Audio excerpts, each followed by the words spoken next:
the news and storylines, through all the main events, there's a voice in the wilderness, because you know, it doesn't make any sense. You know, you can take any angle you want on this damn thing, and it's so freaking toxic. I'll tell you what he put on the Facebook. Ed Tyll. You may not like what he says, Ed Tyll, but he'll say it anyway, Ed Tyll.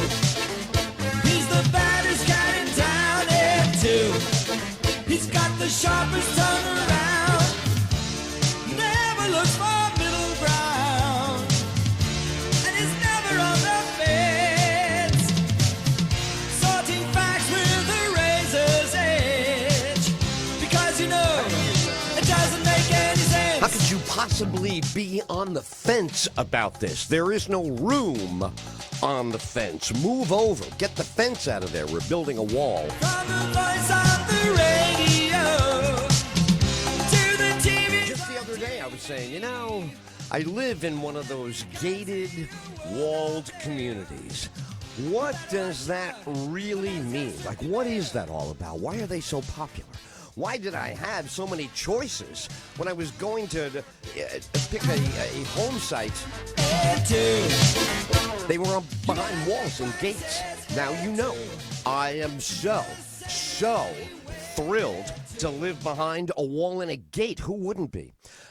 You know, there's so many people. I couldn't tell you how valuable the guests and the people we know over the years have been to the show. Dayton, Ohio, and I go way back. A program director I did not like. He was the anti-Dan Gaffney. He was the complete opposite of Dan. Dan Gaffney and Greg Sulk, and I'm probably leaving somebody out there. There's probably one more good one. As programming people, they would know exactly what to do with a day like this. I'm sure Dan did a splendid job this morning. And you know, shame on me for not really checking him out. I learned so much from Dan. I've been doing this for 150 years behind the microphone. And I love being around guys like Dan. And I think I really would have loved to be around Sussman's dad back in the day. Sussman is fun because he's young. He's all full of, he's got the shirt on. He's raring to go. You know, Sussman has a look he gives you. And I know people in the building enjoy this because I had a ball with it and I didn't have to do anything. He always kept me in a good mood. He's got that vibe of when he's looking, like he put up a post over the weekend, Rob did, about a hero. Someone who went toward the danger, and I loved it. Yeah, I saw it. I think I liked it. I don't know. My thumbs are crazy. But the idea is there's just a vibe that has to be. You're not going to make it through this kind of thing. They're gnawing away at us, right? The people who are, the people who are either unable, right, some mentally whacked, or unwilling to live in a civilized society. We have a problem not unlike when we had the Wild, Wild West. Are we going to live in a civilized society? That's it. Civilized society doesn't mean like in the Chinese world where everybody's ratting on you and everybody's got a weapon pointed at you. So the way they go for long periods with their massive number of people without a problem is they got people scared to death. Well, you can forget about that over here because we're aggravated. We're pissed. We're upset. Watch your language, will you please? We don't need it. You don't want to give these people any more problems. Somebody said to me the other day, you know, we did air your show for a couple hours. Boy, I had to defend it in the break room. I said, well, did you? He said, yeah. He says, and then 2 of your supporters finally came in. He goes, I was defending you against 5 people that didn't want to listen to you. They had the show on. And you were going off. He goes, you had that woman on. The 2 of you were terrific. He says, I don't know what you were talking about. But Everybody in the break room is giving you the eye roll. I'm sitting there, he goes, I think I'm the hero. I put you on in the break room. It's interesting instead of this, same old stuff every day, the music. And he goes, people are giving you the hairy eyeball. They're looking over at the radio, go, what? What? And so finally, my man stands up for me and he says, look, I'm trying this out. What do you think? And they go, forget it. Zero. Thumbs down. He's out. We don't want Ed Tyll. The guy says, thought he was doing a good deed. He said, well, maybe you want to give him a little, give him a few more minutes. Don't turn him right off. And they were like, whatever, but turn it down. So that's where I got into the break room. Then I got turned down. Then this happens. Thank God. Bless you, oh Lord. I went to Mass. I've gone to confession. I guess this is where, it's a little back and forth. Me and the big guy. Out of nowhere, a 48-year-old dude walks in the room. And this is the greatest feeling. People go, why do you do this show? Why do you bother now with the website? Why don't you just sit home? Susan Monday's probably out there surfing, having a good time with the girls. I talked to Susan the other day. Why can't you do that? Why do you have to run right down the hall to do another show right away and send it out there? What is the big hurry with you? And I say, well, I don't know. That's just it would be. I spoke to Susan the other day. She looked so beautiful. You see her on Facebook? She had her that Grateful Dead kind of tie-dye bathing suit with her little white Daisy Duke. Oh, she's just the cutest little button. I loved working with her. That was three big thrills of my day. Well, you got Dan last. He was the headline act of my morning. You come in. And you would get, of course you would get Rob Petrie in the old days. That was I loved it because he was always working on something very intense. Somebody hung up on him. Somebody doesn't want to talk to him. He's going to find out who it is. He thinks he knows. He has, what do you call them? Sources. Dan has those too, It's like working at the old Washington Post going out to get Nixon. They all have their tipsters and sources. It's beautiful. You don't even know. I can't tell you. No one on planet Earth knows why that isn't anymore. Somebody somewhere didn't see that magic. We were like the Beatles in there, and we had a girl. We had everything. It was, look. My point is, on a day like today, all right, 2 deadly shootings over the weekend, tearing the weekend apart, giving you the worst feelings ever. In the middle of all that, some guy walks into the room and says, is that Ed Tyll? And the 4 naysayers over there are like, what? Like they don't even want to know that anybody would associate with me, much less actually recognize me. How does that work? They actually recognize the show and like it. This is driving the 4 little ones crazy now at the break. Now the guy that started the whole thing, he's not saying a word because he knows the storm is moving out of town and the sunshine is coming.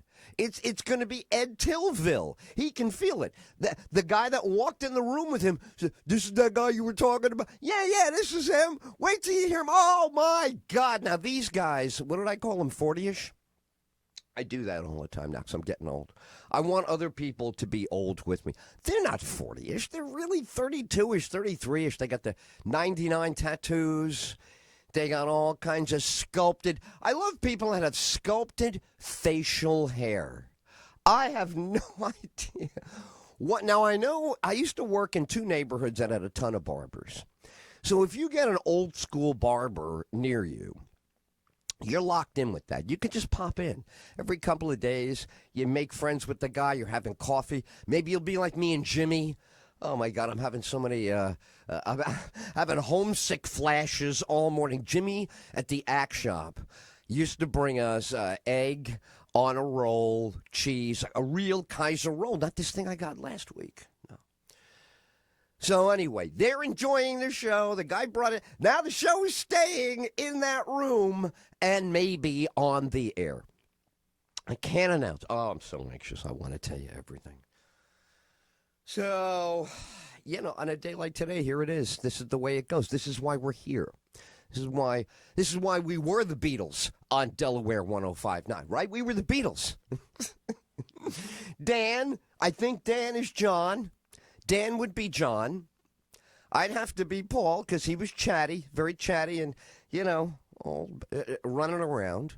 Sussman, I don't know. Sussman would be such a great Ringo because he's got a great smile. He's got that good hair.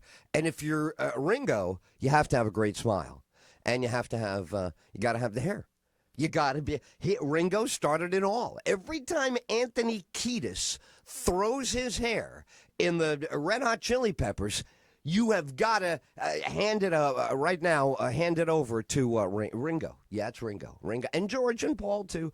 John did not. You could tell John the least. John shook his head the least. Paul got into it the first couple of times on Ed Sullivan, baby. He couldn't stop because it was getting those shrieks. I don't even. This will also probably amaze you. What are we doing here? I think that should be a little bit more, don't you?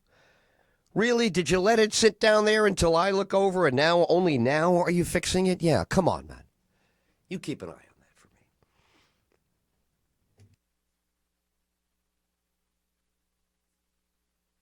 Because I'll tell you what's going to happen with that. Somebody, somewhere, has a they listen on everything now. I don't even mention this, and the guy, I went to a thing the other day. The guy says, are you mentioning your cell phone on the air? Are you mentioning the tablet on the air? Are you giving the phone number? I said, no. He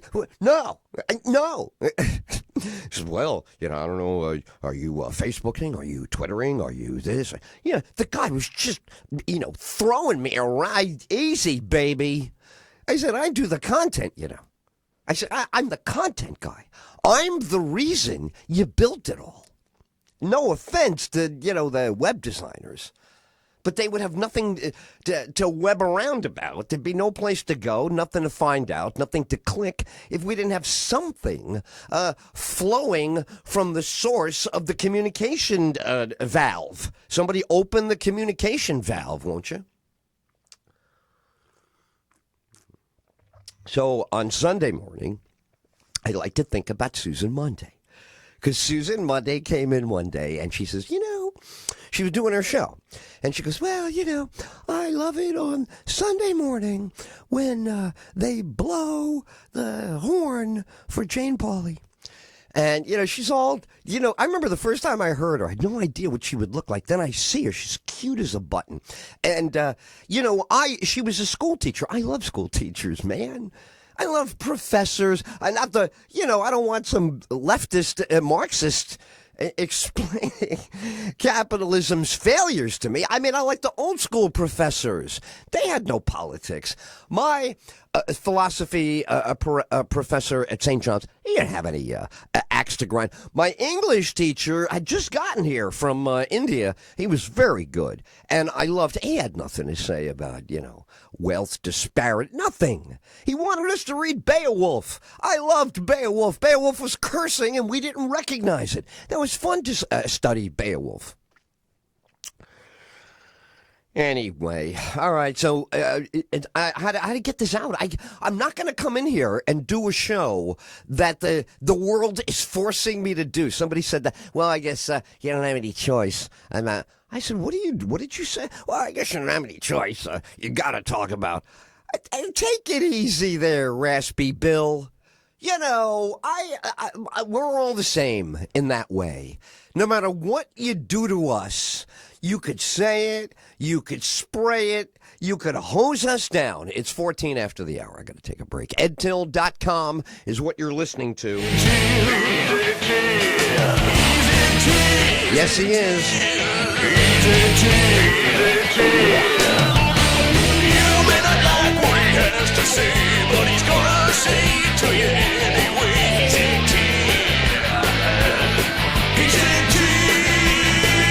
All right, stations had a breakaway there. You'll note, we're just like a total radio station now. A couple of weeks ago, or maybe, I think for the whole month, right? I was doing all the spots live, right? So now we have another ad package. And, we're on the sales front, guns blazing here on the Ed Tyll Show. We're going to support ourselves off of advertising. And I promise you, I have not really spoken a lot about it, but I'll say it now. Since all this is happening, the website is going to launch any day. You're going to love the new website. It is so simple, easy, and cool that I almost thought it wasn't ours. I go, really? Do we have that now? He goes, yep, and it's great for the phone. As a matter of fact, here's what's going to happen on the website I am thrilled off the chart about. When you get to the website, the split second you hit right there, there is going to be a button to hit and you're listening. That's it. You don't have to scroll even once, but when you scroll now, there's going to be all kinds of payoffs for you. Number one, our favorite stuff that we like to do every day will be right up front. And new people are saying, yeah, I don't know what the hell you do. I don't even know who you are. I don't even want to be listening to you. The other people in the break room seem to like you. I really don't. But since I'm stuck listening to you, do you mind telling me what the hell it's... Yes, I'd be happy to. Phone's ringing. I'll have to tell you more in a minute. Yeah, I know we're going to get calls the whole show now today because everybody's calling in. Can we get that quickly before it goes away? Thanks. Did you answer? Yeah, you got it. All right, so it's the 302 area code. This could be Tom calling in about Once Upon a Time in Hollywood, and I've got, like, the best answer. I hope that's him, and he's asking me that. Let's see. Nope. There it is. Hey, Yes. hey, say it. Have you seen any good movies lately? Is this Peter? Who is this? It's Tom. It is, yeah. Dude, I had so much fun at that movie. Good. I'm happy you took it that way. You don't Some even people know. might not. Okay. Oh, my God. Now, let's quickly luxuriate. Spoilers? Yeah, what was... You want to do spoilers?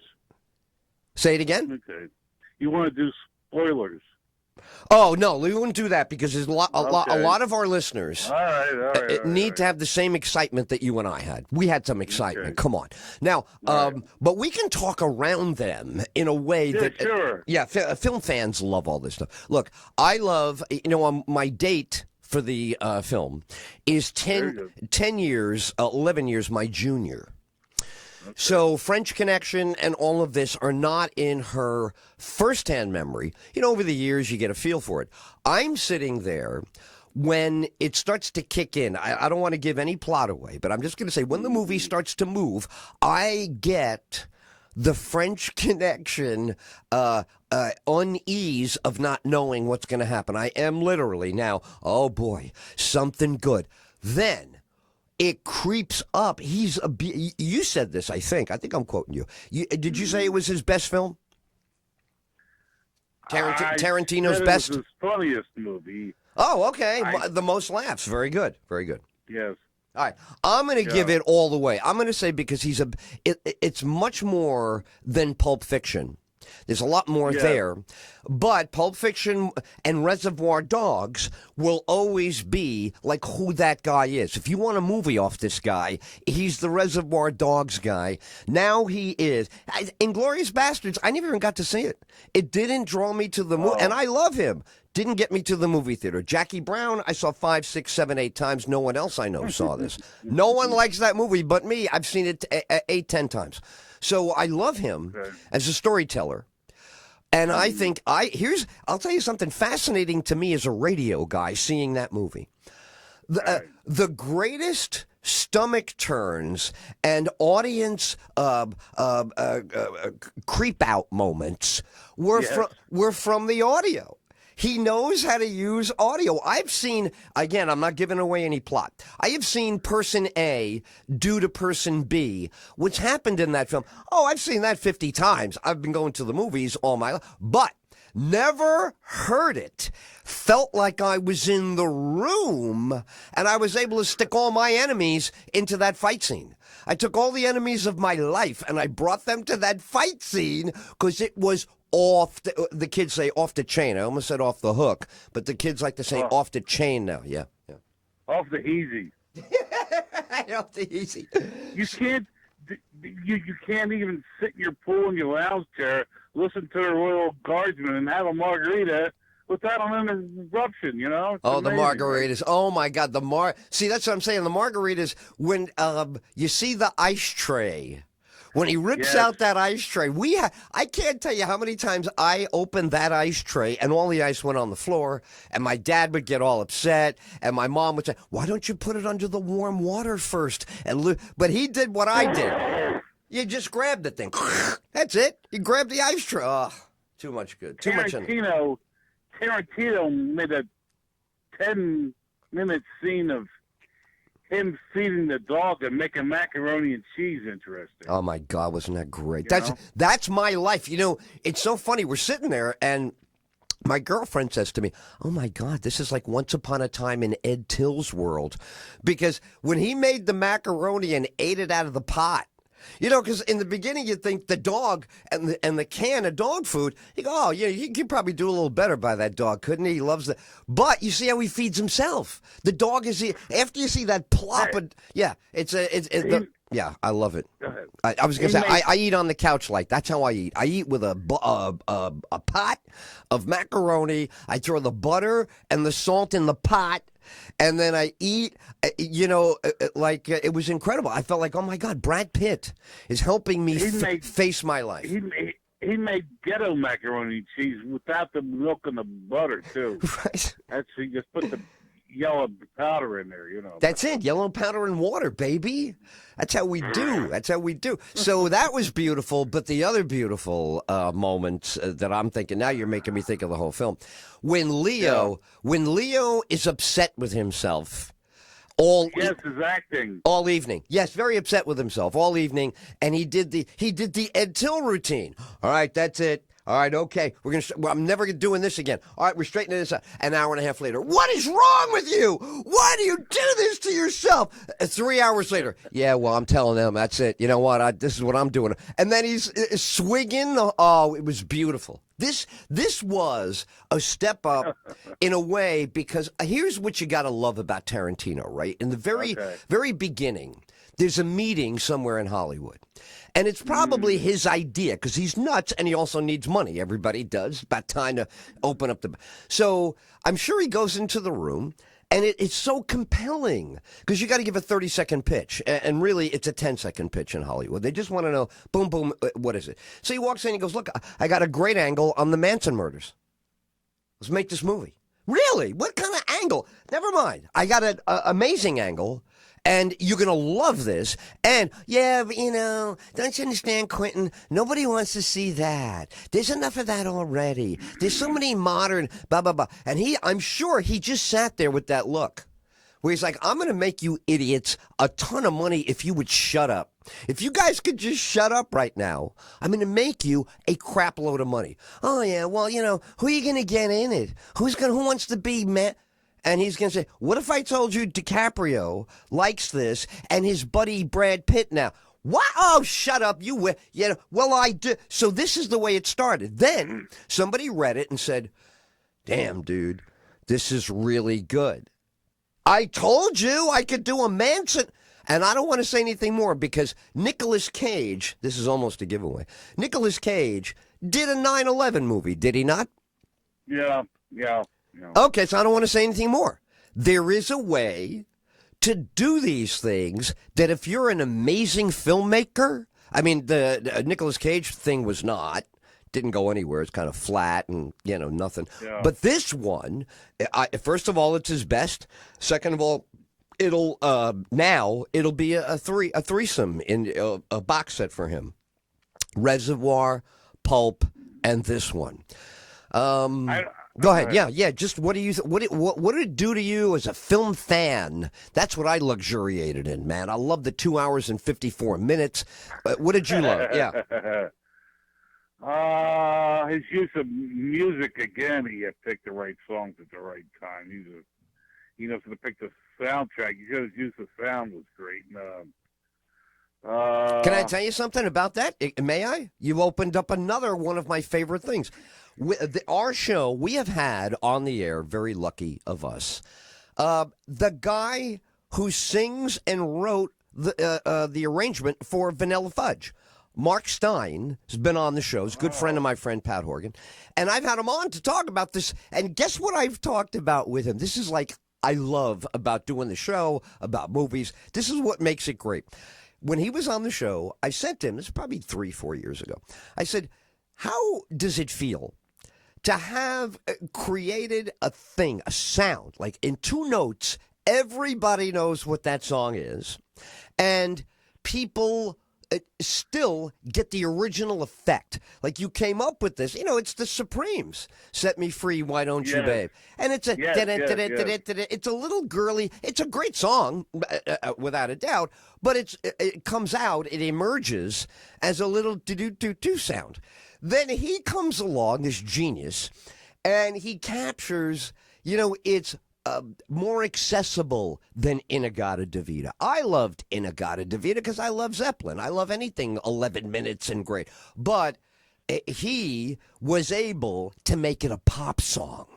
If you could make a great song, a pop song, you're an animal creator. You're not just a creative, you're an animal. You're like what was that guy? Bo Jackson. You're like Michael Jordan. You're like friggin' Beethoven. So that's kind of what Mark Stein is. Well, I came out of the theater. I go, oh my God. So I texted Horgan and I go, can you ask Mark Stein to come on in the next 2 weeks because the movie's on fire and he's got one of the best moments. I said, and kids are going to find his song. Kids are going to come out of that movie and go, what was that? Da-da-da-da-da-da. So I was electrified by that. And then the other song was great because it's in the movie plot where she makes fun of a cool dude because he might be enjoying Paul Revere and the Raiders, and it's not the Doors. Oh, is it not heavy enough? Oh, my God, I love that argument of the 60s. Like, this song is heavy, man. This song's a throwaway, McCartney, Maxwell Silver Hammer deal. Oh, I love all that. He captured all this beautifully in this film. He did it. They say he could probably direct a good horror movie. The tension he builds when Pitt goes to Spawn Ranch there. I'm not. These aren't spoilers. I'm just saying. No, you're good. You're good on that. He's able to build with Absolutely. That's you know what? Kind of right. Go ahead. No, you go. Finish that. Go ahead. That's kind of based on a true story too. An old stuntman did go to visit George Spawn there because he was worried about him. So that kind of was true, when he goes to. What's funny now? You're doing it right now. You just did it with this about the Spawn Ranch and the stuntman. I was voracious with the paperbacks of post conviction of Manson. Bugliosi put out his Helter, but there was a bunch of these books, and I was reading them in the summer. Like when there's no school and no clock really, so you sit there like at 10 o'clock in the morning, and it's gory, and you're getting all these images. I do remember Cliff Booth in those books, but moreover. Who plays George? What do you call Bruce Dern? Bruce Dern. Oh, come on! Is there what are you going to do for when Bruce Dern dies? What are you going to do? How do you honor him? This guy is killing it in the final aging. He's killing it. He got an Oscar for Nebraska, and he killed it in this. He freaking killed it. He killed that role. That was. Sorry, I'm interrupting you. No, you're not. That was supposed to have been Burt Reynolds, but he passed away. Actually, I think Burt was at a couple of the readings for the part or whatever, but he passed away before they were able to film. There you go. I could see Burt doing it. But I will tell you that when Bruce Dern decides to go underground and become somebody, he is that body. There is no, I see Bruce Dern. You don't see anything in there. When he says, I don't know, he's in the bag of sleep. Just the whole back and forth. Who are you? You wake up an old man. We've all done this, right? You wake up your grandfather. Whoa. Yeah. So he was look, you know what ties into that? It's another great compliment to the film is Brad Pitt I Yeah. would say he's not underrated because I've always rated him highly.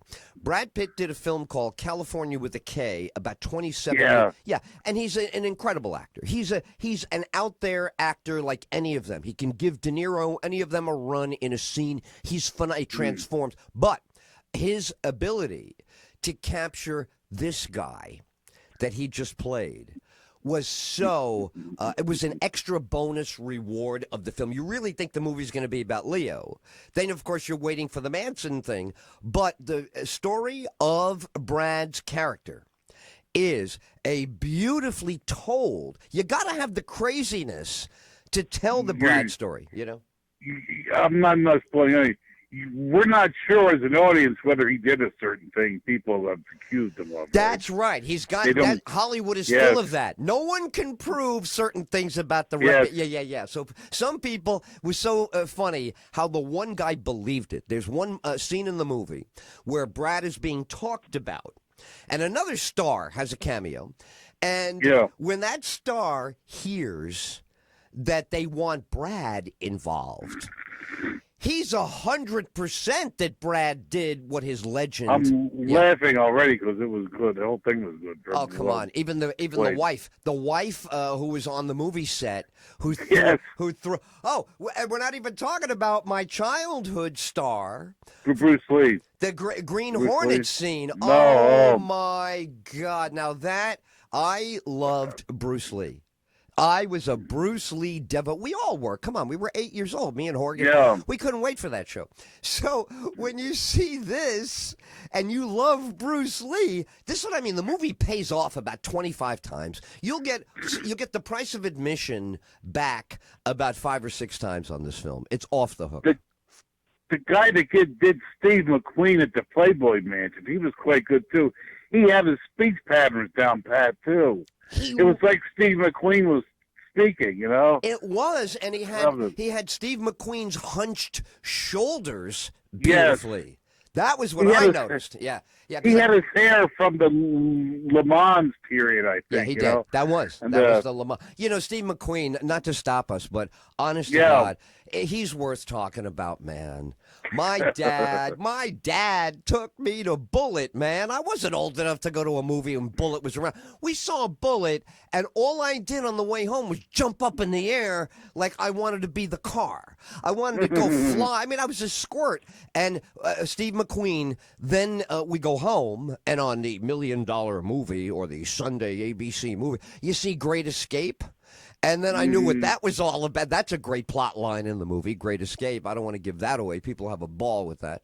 To me, the thing that Tarantino has succeeded here beautifully. I say to film people, go to this, and you're going to get all these dividends. You're going to like, wow, the movie was good, but I also love this. The movie was good, but I also, and the cheering at the climax. I let it in my theory, in my movie. You know, I think that's why people have been going back to see it, because you can actually hear certain things. Or you want to see it again to catch certain things, you know?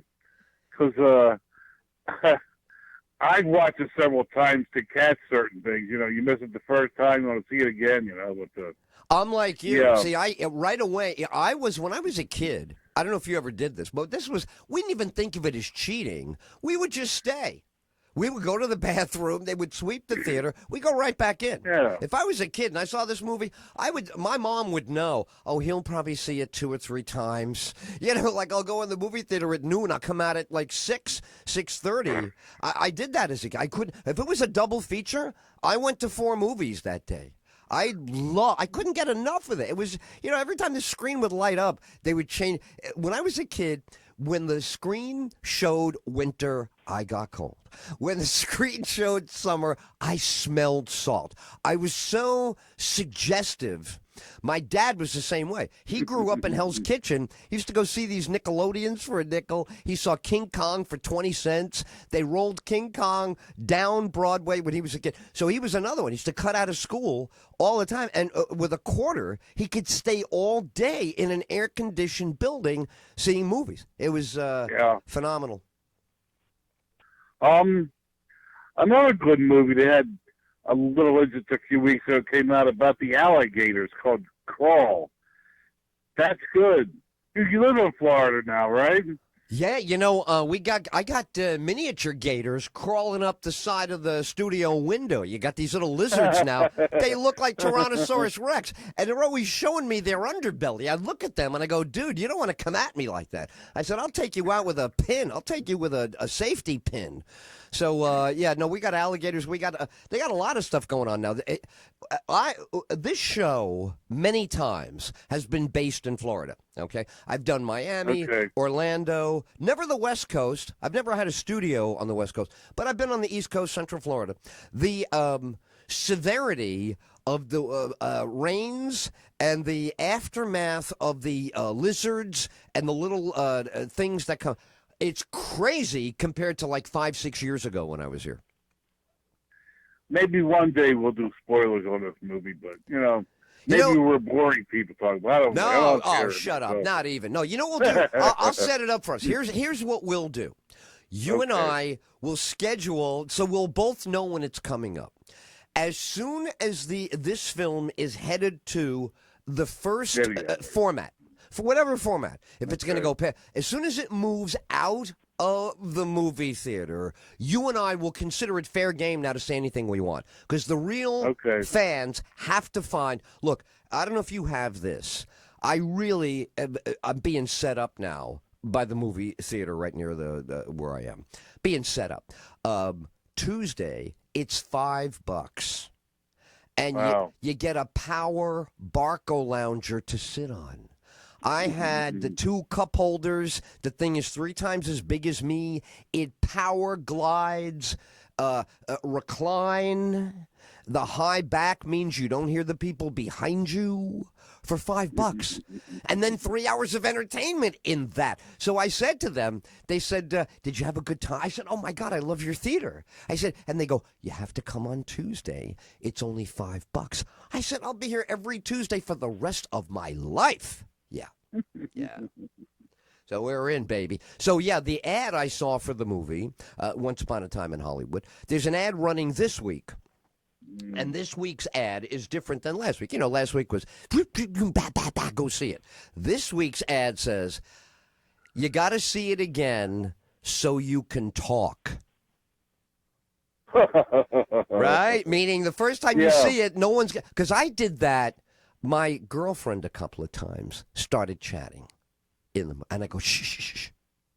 And when I speak to her during the movie, I don't know what your moves are. I have moves to be considerate. If I have to talk to somebody in a movie, now with a guy, it's a little different, obviously, but I'm talking about the last 30 years of my life where I'm going with my girl. I will pull their head all the way and I will speak literally micro into their ear. I won't speak 4 inches away and make it jump and go, right? So every comment I made, I pulled her in, made it silent, and then I also disengage. You know what I mean? Like if she wants to say something, she could pull me back in, or we're going to go. So So each time I did it, she answered me when I was back in position.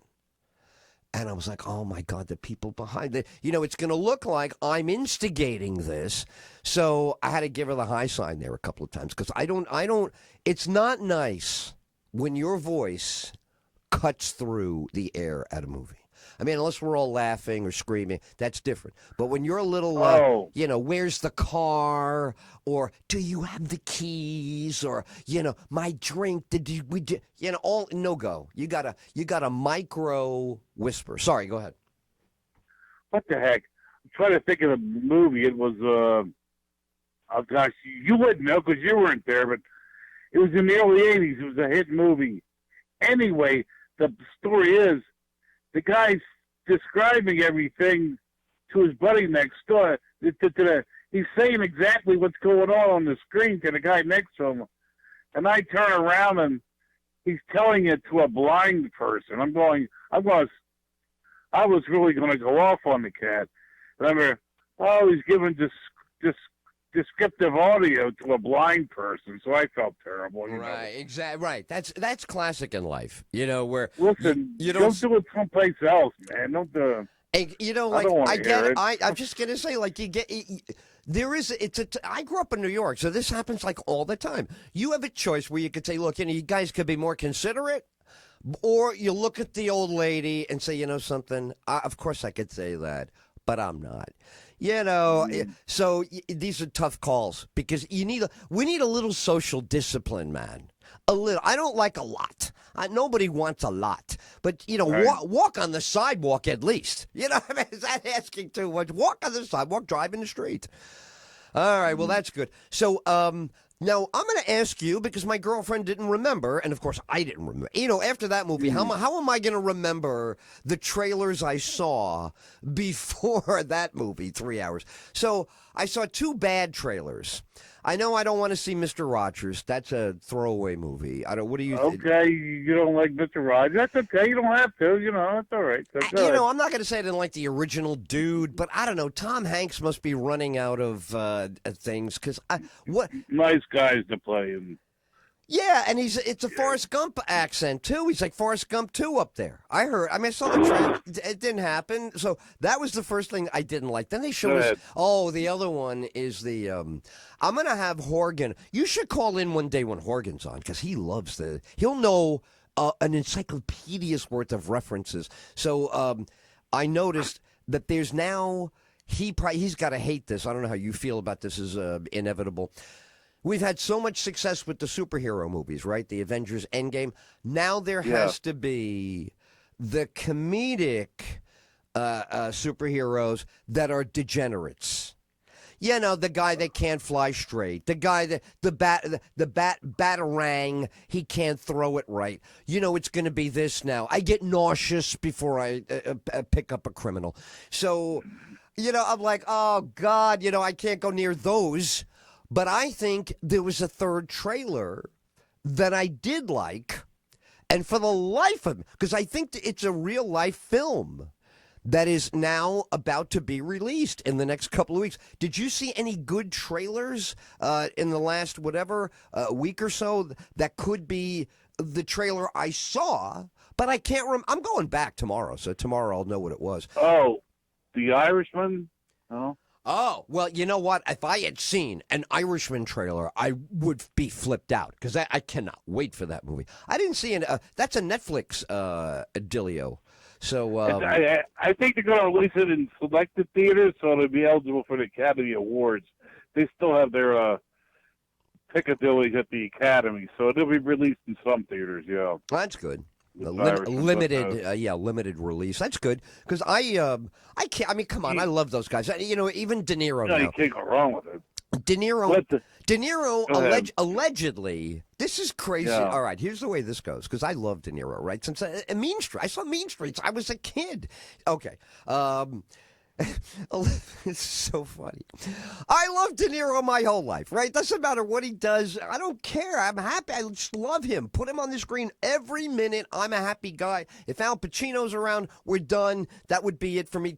You two guys could tell me all my stories. So now, in the last couple of years, apparently De Niro hates my guts.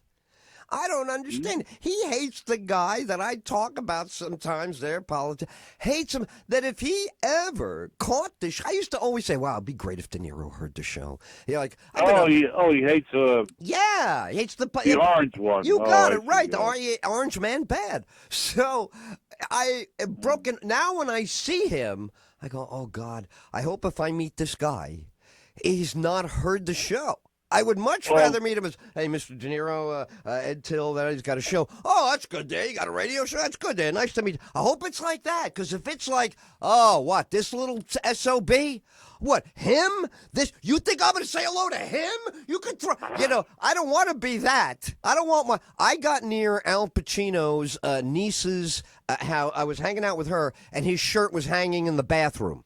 So I've been in the room with Al Pacino's shirt. Okay. Wow. Yeah. I was going out, social event. Who would know? I wouldn't have known. She brought it up because his shirt was hanging there. She goes, "You're not going to believe that. That's my Uncle Al." Oh God, I go nuts. I don't even want to go in the bath. Took it without her knowing. Oh, but yeah, I would have been in good stead. What they've done with Pacino, it looks like De Niro and Pesci, they've they digitally made them younger. They've taken about 20 years off of De Niro, I'd say. Well, because of what the age yeah. he's going to play. Because of the age he's going to play. Yeah. They even look like they digitally altered Pacino's face a little bit to play Jimmy Hoffa. He's playing Jimmy Hoffa in it. You know, that'll That's be not interesting. sort of- I've never seen De Niro. Well, I shouldn't say never. De Niro less frequently. Al doesn't mind a lot of prosthetics, right? He did that. Didn't he do that crazy Batman villain? Who did he do? Yes. Yeah. So he doesn't. Dick Tracy. Dick Tracy, right? The Warren Beatty movie, and Yes. he did in Once Upon a Time in Hollywood a change of appearance, and I believe a change of sexual preference. I'm going to believe that that character was trying to. I think his character was trying to seduce Leo as much as do biz with Leo. What else I was getting at? Who else is in? We didn't mention the guy who passed away. Has a great cameo. Oh gosh. The 90210 guy. You got it. Perry. Got it, Luke Perry. And I kind of feel bad. I must be a biased, prejudiced guy. I'm learning now. I always had a high opinion of myself. I'm starting to reevaluate every once in a while when I bump into this experience. Okay. 90210, back in the day, it didn't hold me. I didn't think those girls were that hot. If those girls were a little hotter like Melrose, I might have given it a shot. I didn't, but I get it. Became a huge, huge thing, and that's terrific. However, at the time, I didn't think individually any of them were so terrific, and it does turn out that Perry had a rugged loner. He's Desperado from the Eagles song. If you were casting the guy riding fences, you put him out there. So brilliant, Quentin Tarantino knew exactly how to cast him. And it was a beautiful moment. So people who love, which not me, but maybe I should have, is my confession, I think I missed the boat on Perry. I think Perry's a much better actor than I gave him credit for. This Riverdale would not have been in my wheelhouse either. So I'll go back and watch that because everybody said he did a terrific job, but he's great in that cameo. He is exactly who he's supposed to be. Your thought? What's your thought on that? Yeah, no, your thought on Luke Perry. Yes, the casting and all that movie was excellent, spot on, and yeah. I think the Charles Manson guy's playing Manson in another show on television. Isn't that fantastic? Isn't that fantastic? Yeah. All the way there, I'm thinking, yeah, the Manson character. What's that going to be like? What's going to? And it was fantastically. It was used beautifully. I still think Steve Railsback owns that role from the TV movie. Helter Skelter. Oh my God! Yeah, that'll never. No one will ever. Well, we also had recency effect on that too. We had we saw the real thing floating around in our DNA. No, that was amazing. I love that, and that's why after I read the book, I was already jazzed. Then when they brought it with that, would you say his name was Railsback? Steve Railsback, yeah. Yeah, I should know that. But I will, I have to go back and see that now. Now that got me in the mood. You mentioning that, I'm going to go back and watch the old one. It was like 2 or 3 hours on TV. All right, so there is one actor that I would rate, let's see, if I'm giving everybody A's and A pluses, there is a B actor here. And we haven't alluded to this actor at all in this film yet. So do you have, is there somebody you would give a B or a B minus to for their performance? No. Good. No, you're a sweetheart. I'm going to hold back because I don't want to destroy this actor, but it did jump out at me because the film was done so well. All right. You're not thinking of Kurt, are you? Of who? Russell. You like him in it? No, I'm going to go for the girl. I didn't think Miss Roby. Oh, I know what you mean, Margot.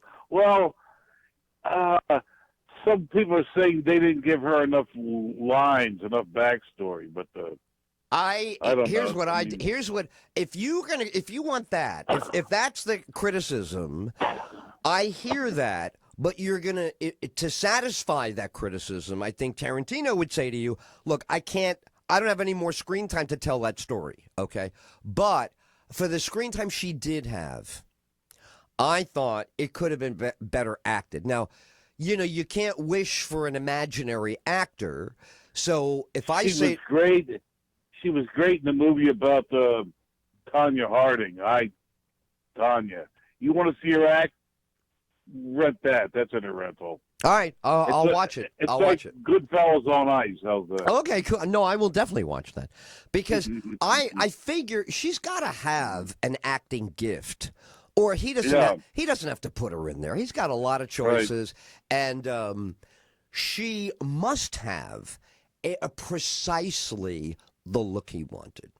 I think he traded off acting depth for she's going to look like Sharon Tate looked to Sharon Tate's audience. She didn't. He didn't try to go, who is Sharon Tate? He didn't go there. He went, this is choreographed. You're going to feel like people felt about her. I mean, she was never talked about as a skilled actor. She was a cute blonde in a Matt Helm movie who, as we saw in this film, I forgot, she was one of the first to show her underpants there in one of those fall-down comedic scenes. This is an era where girls fell down comedically so you could see their underwear for 2 seconds, and Sharon Tate was, was cast for that. It was so choreographed when she went down on the floor. I was laughing. But that, to me, if you could have found Naomi Watts ish, if you could have found who's that one that I like, Bella Thorne, is that the one from all those Twilight movies? There are girls. Yeah, there are girls who will look in the camera and you go, "Oh my God, this girl's complicated." I couldn't feel that off of Roby. But she was so good at the go-go boots and so good at the skirt, and he was good with the shoes against the sidewalk, that I said, something, this is what... Because that scene where she goes to the movie house, and she, of course, is a real-life actress, and her movie with Matt Helm there is playing at the theater. That's meant... That's her moment. That's where you're going to find out who she is. That's the introspective her. And, that scene, I just thought she could have done so much more with it. But look, you know what? Especially a movie like this, you got to have somebody doing less when everybody else is doing more. If she was, yeah. You've seen somebody else noticed, a humorous critic noticed that Tarantino has a foot fetish. He does. He's gone with the feet in several movies. Death Proof, I think, is his worst foot fetish movie. Well, in this film, Once Upon a Time in Hollywood, when Brad Pitt picks up the hitchhiker and the feet go up against the glass, I'm thinking about when I was a teenager. Had she any girl? If I picked up a girl, which I picked up hitchhikers, we all did. If she put her feet on the windshield, you're out. That's it, honey. Goodbye. You don't mess up my windshield if I'm giving you. You don't touch my radio, and you don't touch the windshield. You're out, right? That's it. But see, that's the beauty of Brad's character, right? Brad has seen so much, done so, nothing throws off Cliff Booth, which is a marvelous character. He's great. Look, that little girl we just talked about, there's some good acting in the Manson girls. Lena Dunham is beautifully, visually, she looks like a Manson girl. She doesn't have a lot of lines. She's got a few. She doesn't do much. But she is like, oh, my God. You want to think, oh, my God, Lena Dunham in real life could be in a cult. She looks like it. I'll say this. The one that leaves in the car at the end is Uma Thurman's daughter. Is that a plot spoiler? I don't think so. I'm gonna have to look at that. I saw. It's interesting. I guess that's why I saw a photo shoot the other day. I saw a photo shoot of two daughters. It was the one you just mentioned, Uma Thurman's kid, And another. Oh, guess who else is in this movie? I didn't see her, but speaking of kids, Rumor Willis, Bruce Willis's daughter. Yes. Yeah. Okay. Yeah. Caught her, and now you're gonna know. I was telling my girlfriend what Leo does at the end of the credits, with his a little bit of plot-related footage. That has a name. What do you? Is that a cookie? What do you call that at the end of the credits? They show you a little bit of an outtake, but this wasn't an outtake. This was good. It was him doing a commercial.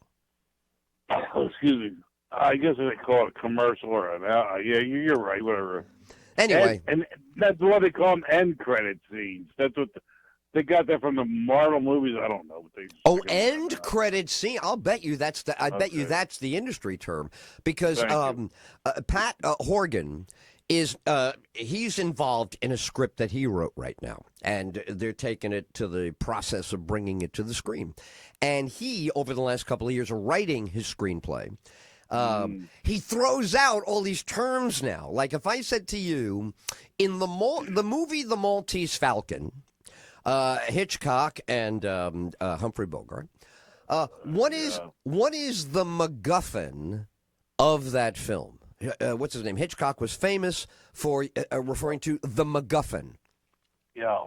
Do you know what he means? Yes, it's either a bomb or a secret plan. Oh, look at you! All right, I'm gonna have. So I need to hang around with you guys more. Okay, absolutely. So that day he rattled off 3 different things about what the good guy has and the bad guy wants, or something. Exactly. You got so the Maltese Falcon itself. The statue is in fact the MacGuffin because the movie is allegedly about it, but it's not really about it. It's really about the people and what happens. Well, to what do I owe an hour of riveting radio about the movies, man? You wanna be a co-host? Should we get you a show? This is terrific. This is my favorite Monday after that horrible weekend. I'm telling you are a tonic for all of America this hour. Everybody's been beat to hell. They've been depressed and saddened, and you brought the opposite. Go ahead. Why did you do that? What do you? Do you enjoy? The thing of it is, with this movie, this Once Upon a Time in Hollywood, it's ultimately uplifting. How can a movie end like that be uplifting and then good? But it is. But it is, right? I love you. You are a great guy. You are a great guy. Yeah. Man, thank you for today. Let's do this anytime you're in the mood. I don't care what's going on. If you call in, it's you and me, man. I don't care what the hell's happening. Take care. All right, thank you, buddy. You got it. Thank you. Bye-bye. Bye-bye. Oh, man, wowie, was that terrific. All right, so we got about a minute and a half, and then Dr. John Huber is going to join us. Now, strap in. It's going to get heavy, man. It was a bloodbath over the weekend, and, you'll be getting on the new edtyll.com pretty soon. I hope it's going to launch. It would be awesome if 2 weeks from today you were on the new website. And I am going to have some surprise goodies for you on the new website. There's goodies. I'm going to tell you right now, there's going to be merchandise goodies on the website. So get ready. I am going to bribe you to get on that website and use it. And then you tell me. If the website is missing something, I will add that. If the website has something that we don't need and you think it's who needs this, Ed? I'll get rid of it. We're tailoring. This is a complete custom job here. We're doing only one thing on the show. Great radio, entertaining you. You are the most important person. I understand there's a lot of other hosts in America. They will tell you what's important. I would never tell you what's important because I know you're important.